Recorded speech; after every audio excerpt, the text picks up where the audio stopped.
historically significant, that's not a mural, if there are old advertising signs, and it says historically significant murals cannot be painted over unless being rehabilitated.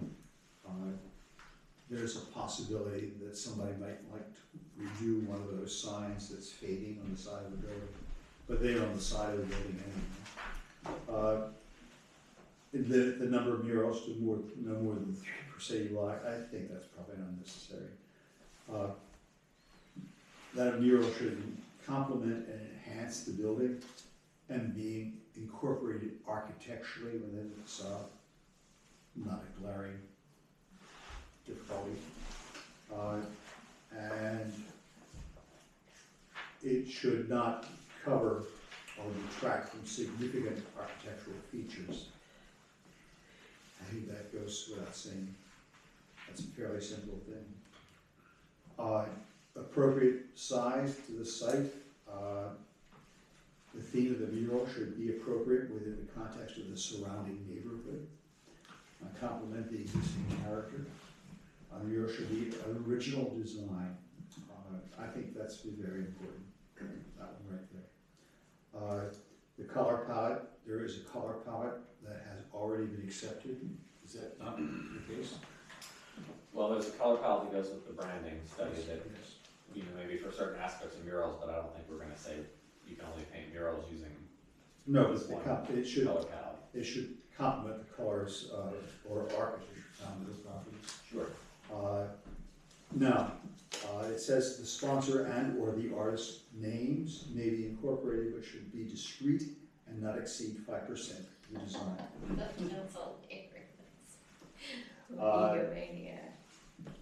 But I thought that was okay. An artist should use paints and materials that will not chemically corrode nor compromise the integrity of the building's exterior structure. And I thought that number 7 was not necessary.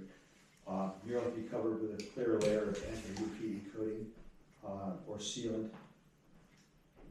I found out that that's very expensive. Is it? Because I thought it was a great idea. It's $100 already $100 a gallon. Yeah. Unless it's down close to the ground. That's the one to be considered. Yeah, maybe the height could require for a certain height. We have to worry about the maintenance of it. It says that all costs associated with installing the mural, artist fees, and the selection of the artist will be managed by the property owner. I think that the current plan is that it's not to the property owner. Is that correct?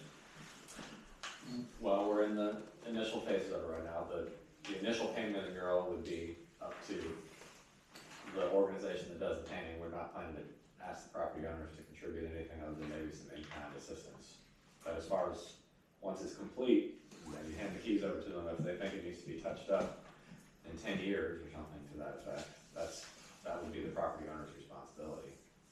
Will you have a contract with the property owner? We'll have an agreement with each other, Agreement. yes. Yeah. And they may not all be the same, but you know, whatever terms we can agree with. Well then, the costs associated with installing the mural, the artist fees, the selection of the artist will be managed by an agreement between the property owner and yeah, whatever the organization that does the work is, whether it's an individual artist or a group.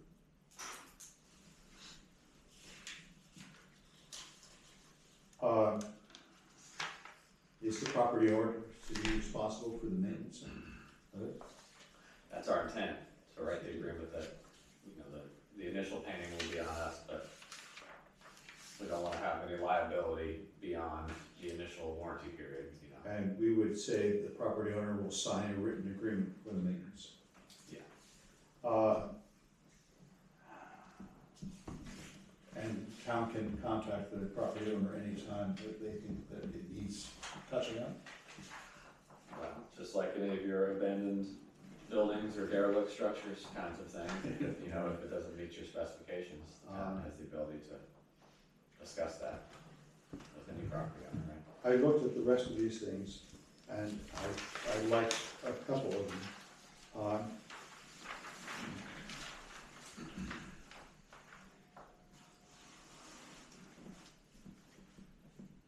Mechanically produced or computer-generated prints or images, including but not limited to digitally printed vinyl, are not permitted.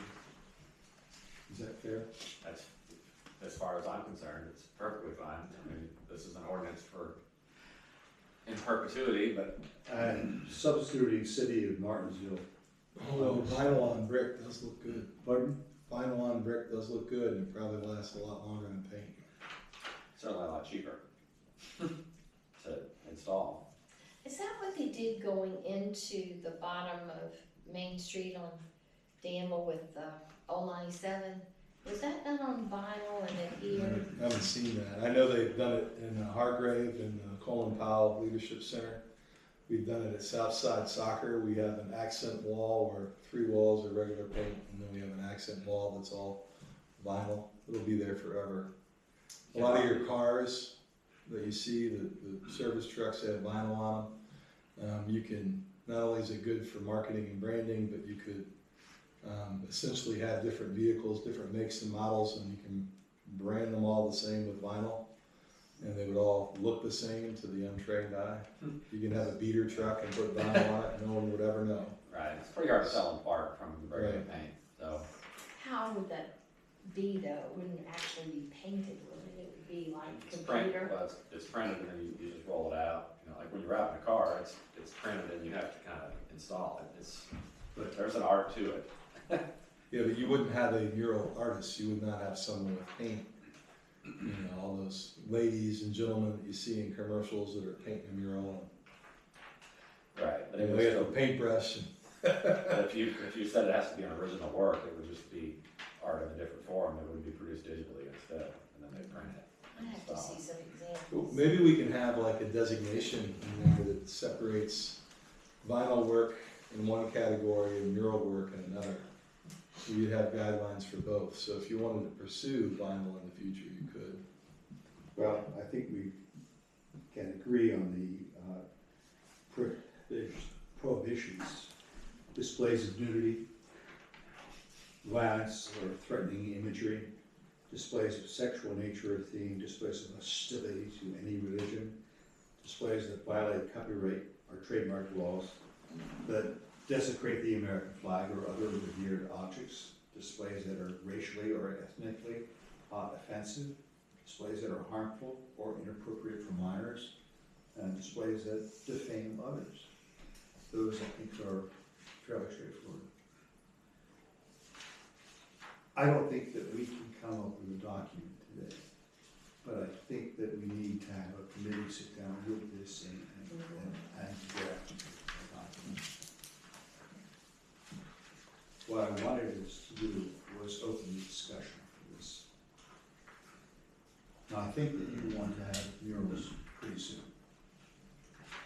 We're hoping to paint 2 this year, Yes. between now and October. Yes.